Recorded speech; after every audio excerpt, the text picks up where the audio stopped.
Hey everyone, ready for a deep dive into the IELTS listening test? We're going to break it all down for you. Yeah, not just, the format and stuff, but those little strategies, that could really make a difference. Because strong listening skills are like your golden ticket strong. It's true. Whether you're crushing this exam or just navigating, any English-speaking environment. Absolutely. Think of it as training your ears, getting them ready for real-life situations, where understanding all kinds of accents and processing information quickly is super important. Okay, so let's unpack this listening test beast. 4 sections, each with its own quirks, and we only get one shot at the recordings. Is that right? Yeah, that's right. And you're here for a deep dive. So let's go beyond just the surface, right? Think of section 1 as a warm-up. It's like those everyday conversations you have, like booking a hotel, asking for directions, that kind of thing. The language is pretty simple, but don't get too comfortable. Right, got to stay focused. So it's about tuning in to those everyday situations. What about section 2 then? What happens there? Things get a bit more serious. You'll be listening to one person talking, maybe giving a presentation or explaining something, how to do something. The key is to really follow their thought process and pick out the important details from all the extra stuff. Okay, got it. Building those concentration muscles. Then we're on to section 3. And I hear this one can be tough because there are multiple speakers. Exactly, yeah. This section throws you right into a group discussion, usually about some academic topic. You'll have different opinions all over the place, maybe even some interruptions or disagreements. It's challenging to keep track of who's saying what and really figure out the main takeaways. Wow, that sounds like it really tests your listening. And if section 3 is like a mental workout, what about section 4? Is that where the real challenge is? You could say that, yeah. Section 4 is all about academic lectures, the kind you might hear in a university setting. Think complex vocabulary, tons of information, and one speaker just giving a long presentation. It really demands focus and a good note-taking strategy. Okay, so from casual chats to full-on lectures, we've got a lot to cover. But before we dive into strategies for each section, are there any fundamental ways we can just improve our overall listening comprehension? Not just for IELTS, but for, life in general. That's a great point, and honestly, this is where prepping for IELTS can really benefit you beyond the test itself. One of the best things you can do is diversify your listening, what you listen to. Diversify? Like how? Haha, not like pizza toppings, no. I mean, immersing yourself in different English accents. Think podcasts from the BBC, documentaries with Australian narrators, maybe even some American late-night talk shows. What? The IELTS uses a mix of accents, so the more you hear, the better prepared you'll be. That's true. It's like ear training for a global world, right? But it's not just about passively listening, right? No, definitely not. We need to actively engage with what we're hearing. Right. One technique I suggest is active listening. Instead of just letting the sounds wash over you, try to really engage with the material. Ask yourself questions as you listen, like, what are the main points? How does this connect to what I already know? You can even summarize what you heard in your own words. This makes your brain process the information more deeply. Makes total sense. It's like creating mental snapshots of the key points.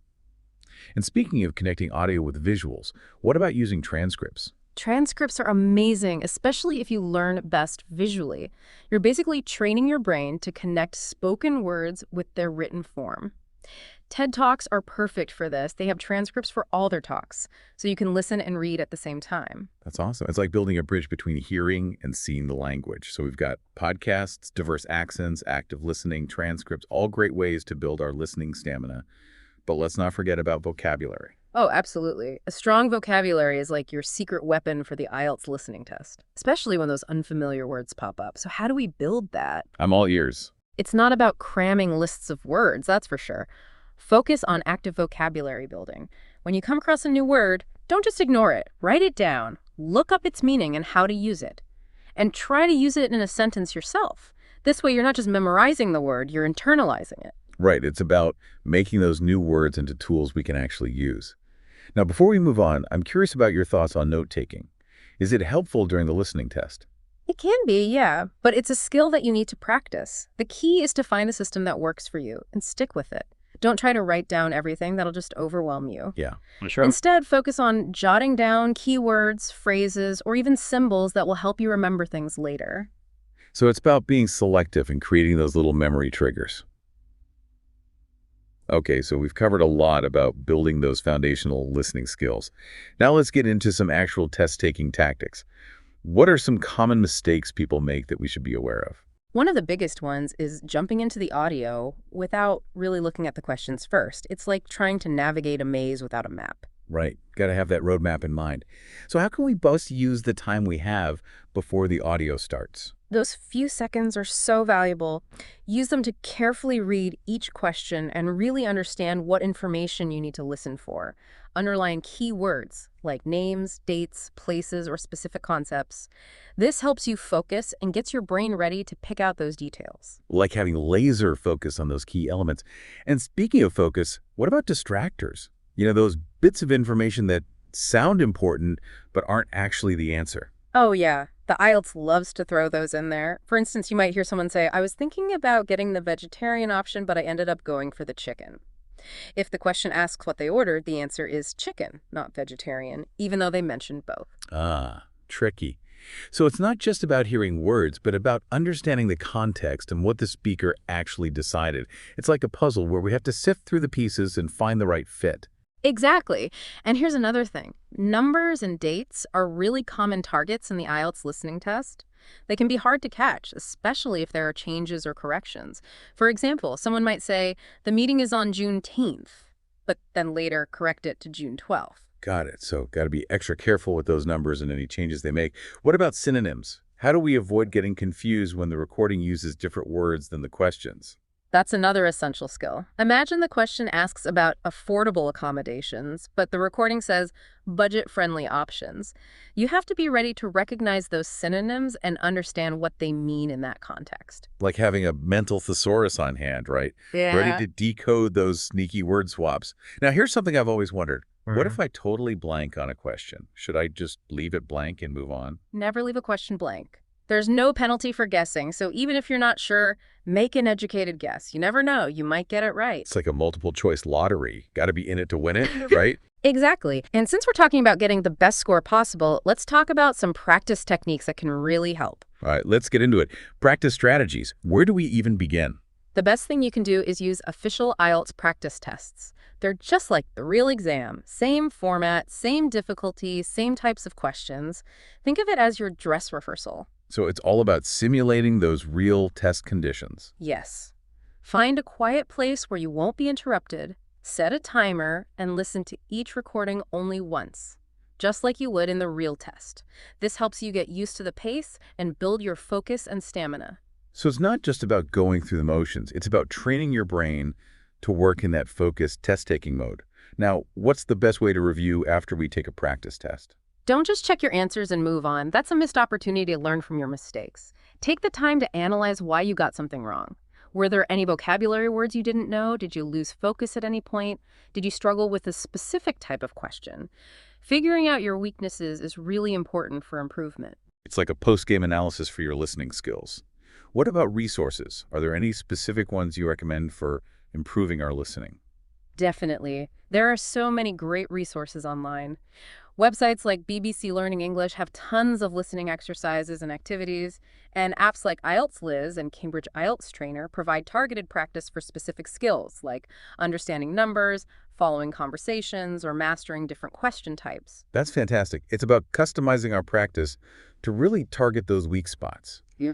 And we can't forget about the power of just listening to English in our everyday lives, right? Absolutely. Turn those commutes, workouts, even chores into listening opportunities. Podcasts, YouTube videos, even the news in English, it all adds up over time. The key is to make it a habit, to immerse yourself in the language as much as possible. Okay, so we've got our practice routine down, we're building our vocabulary, and we're surrounding ourselves with English audio. But let's be real, test anxiety is a real thing. What are some common challenges people face, and how can we overcome them? One big one is the speed of the recordings. It can feel like the words are just flying by, especially in the later sections. But the good news is you can train your ears to keep up. How do we do that? How do we get our ears into sprinting shape? Start by listening to faster audio as you practice. There are websites and apps designed for speed listening. And you can also adjust the playback speed on podcasts or videos. The trick is to gradually increase the speed as you get more comfortable. Building that listening endurance. What about the feeling of getting stuck on a question and then completely losing track? I know I've been there, and it's so frustrating. It happens to everyone, yeah. The most important thing is not to panic. If you miss a question, don't dwell on it. Take a deep breath, refocus, and move on to the next one. You can always go back to it later if you have time. Getting hung up on one missed question can really mess up your flow. So it's about staying calm and keeping that focus. And speaking of details, what about spelling? Can a simple misspelling cost us points? Unfortunately, yes. Even if your answer is right, a spelling mistake can lose you marks. So pay close attention to those tricky words, especially common IELTS vocabulary related to topics like education, work, or social life. Review them regularly and practice spelling them correctly. Like a spelling bee within a listening test. Okay, last but not least, test day stress. How do we manage those nerves and stay calm under pressure? It's all about preparation and mindset. Make sure you have a good routine leading up to the test. Get enough sleep, eat a good breakfast, and arrive at the testing center early. And during the test, remember to breathe. Deep, calming breaths can really help calm you down and sharpen your focus. Like a mini meditation session right there in the test room. All right, we've covered so much today, from understanding the test format to practical tips and even conquering test anxiety. But before we move on, I want to make sure we touch on effective practice techniques one more time. What are some key things listeners should remember as they prepare for the IELTS listening test? I'd say there are three main pillars of effective practice. First, consistency is key. Make listening practice a regular part of your routine, even if it's just for 15-20 minutes each day. Second, focus on your weaknesses. Figure out what you struggle with the most and spend extra time practicing those areas. And third, believe in yourself. With hard work and the right strategies, you can definitely achieve your target score. Those are words to live by. Consistency, focus, and belief, a recipe for success. But before we wrap up this part of our deep dive, I want to shift gears a bit and talk about something we mentioned earlier, the importance of listening skills in general. Yeah, that's something I'm really passionate about. I can tell. So we've been talking a lot about the IELTS, which is obviously important for those wanting to study or work in English-speaking places. But thinking beyond the test itself, what are some other ways we can actively improve our listening comprehension? Because, let's face it, being a good listener is a superpower in any language. You're absolutely right, and it connects to something we talked about before, active listening. It's a skill that goes beyond any specific test or situation. So it's about more than just hearing words. It's about really understanding and engaging with what someone is saying. Exactly. And that involves all sorts of skills, from paying attention to things like body language and tone of voice, to asking questions to make sure you understand, and even summarizing what you've heard to double check. It's like being a detective, piecing together all the clues to figure out the real meaning. I love that. And think about how those skills translate to everyday life, from having stronger relationships to doing well in your career. Being a good listener can open so many doors for you. Absolutely. It's about connecting with people on a deeper level. So as we wrap up this part of our deep dive into the IELTS listening test, I want to thank you for sharing your expertise with us. You've given our listeners some really valuable tools to not only ace the test, but also become better listeners in every part of their lives. It's been my pleasure.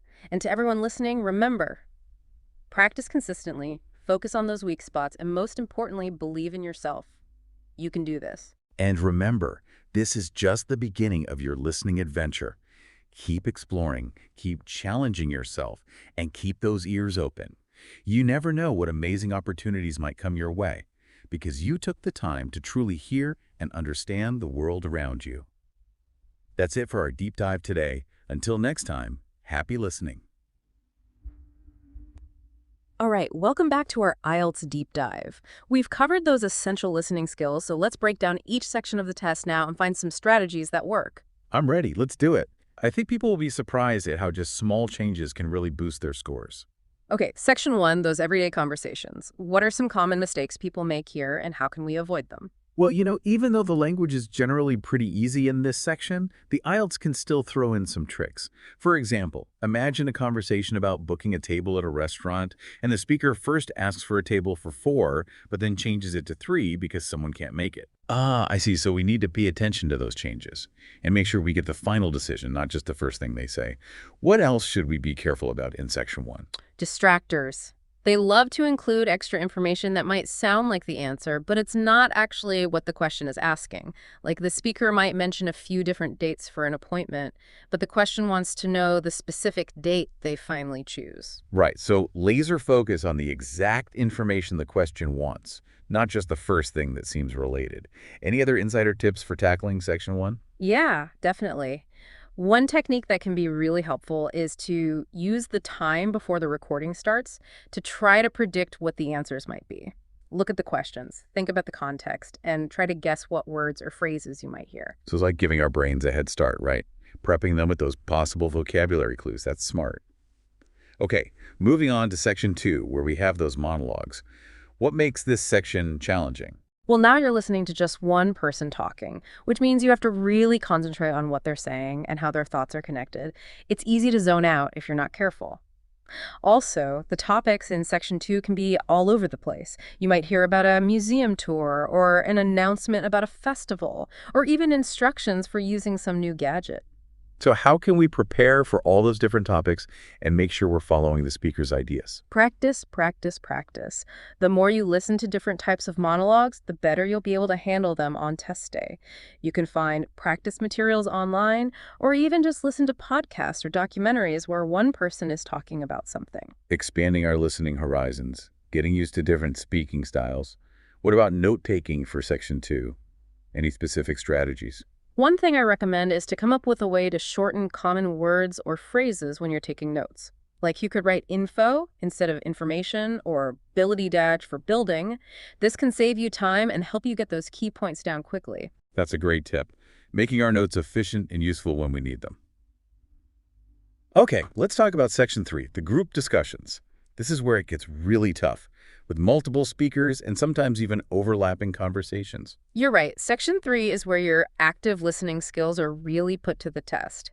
You not only have to keep up with the main conversation, but you also need to know who's speaking and what each person is contributing. It's like mental juggling. How can we break down these complex conversations and make them easier to follow?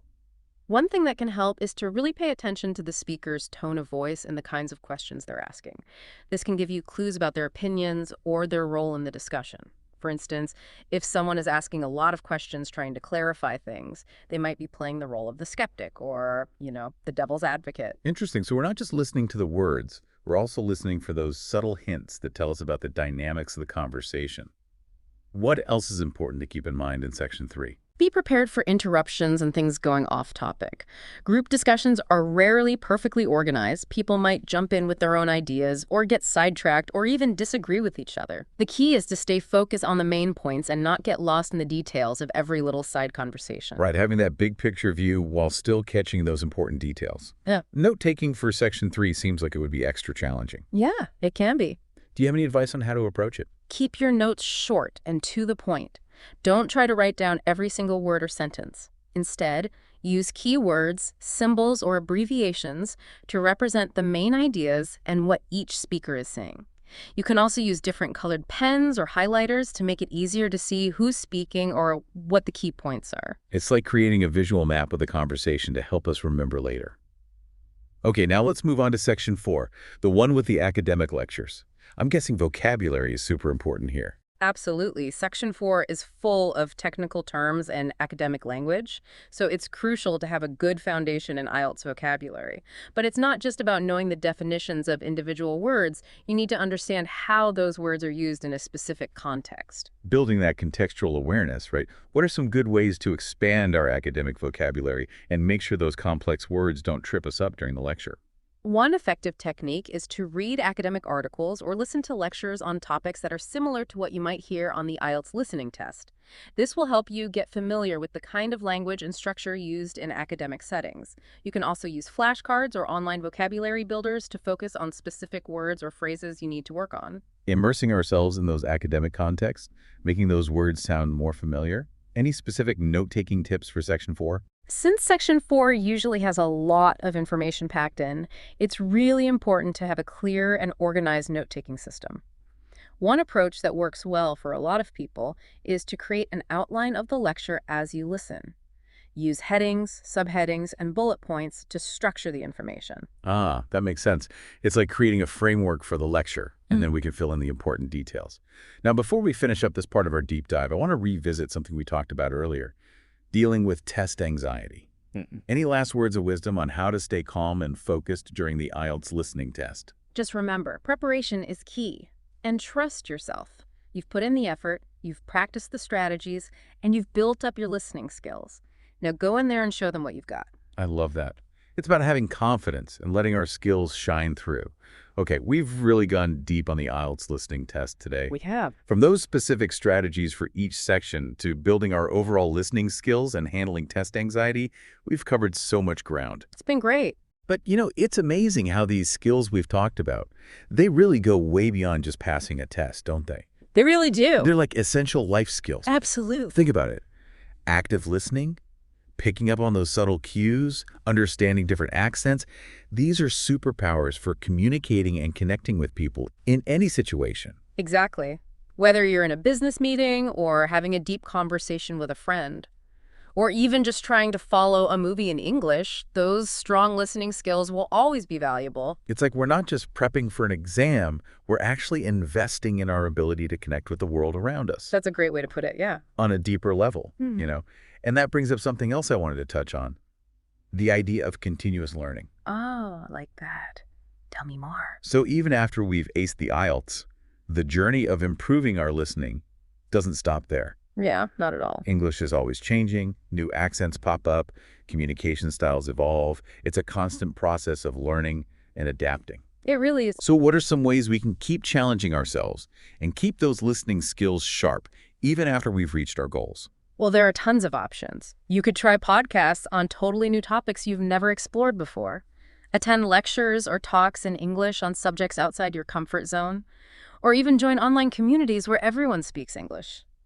It's about embracing that idea of continuous growth and finding new ways to push our listening boundaries, right? Exactly. And what's really cool is that those stronger listening skills can then lead to all sorts of new experiences, new perspectives, even new friendships. For sure. It's like this ripple effect where the effort we put into being better listeners create these amazing ripples that spread outward. That's a beautiful way to think about it. And, I think that's the perfect note to end on. I agree. Keep listening, keep learning, and keep those ears open to all the amazing things the English language and the world have to offer. Well said. I've really enjoyed this deep dive with you. Me too. A huge thank you to our expert for taking us on this incredible journey into the IELTS listening test and beyond. It's been my pleasure. And to everyone listening, remember, practice consistently, focus on what you find difficult, and most importantly, believe in yourself. You've got this. Absolutely. And remember, this is just the start of your listening adventure. Keep exploring, keep challenging yourselves, and keep those ears open. Who knows what amazing opportunities might come your way because you took the time to really hear and understand the world around you. That's all for our deep dive today. Until next time, happy listening.